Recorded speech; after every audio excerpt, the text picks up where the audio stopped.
Step 2 of the connection support is all about assessing the function, which reflects the reason why the student's chronic absenteeism exists.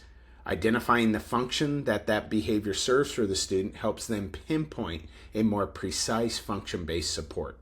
And so in this step, it's important to first learn what you're going to do and accomplish and how that is connected to the last step, which is support. And so the key concepts here are to understand that there's two main functions behind any behavior. That's either to get something wanted and desired or preferred, or avoid something unwanted, non-preferred, less desired, unpleasant. And so those are the two functions that chronic absenteeism can serve for the student. It's either getting and accessing something preferred outside of school, or avoiding something unwanted, non-preferred, that's attached to school. And so this part is all about then being able to gather information from the student and the family. And these are function-based interviews that research has identified help get at the function of the student's chronic absenteeism.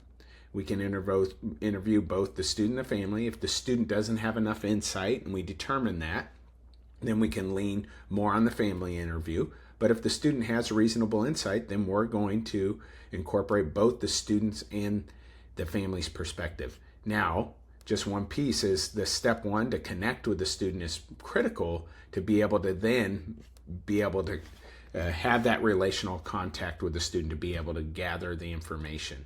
Here's what the interviews look like. So you're able to access a student interview and a family interview.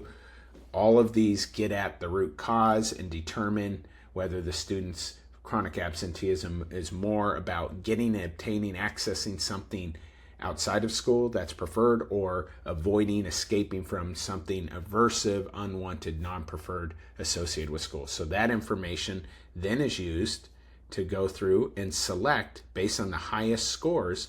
Is it an avoidance type of support we need to put in place, or an obtain access, something preferred outside of school? And there's two types of supports that you can then select from in step 3, which is ultimately about designing and delivering the function-based support.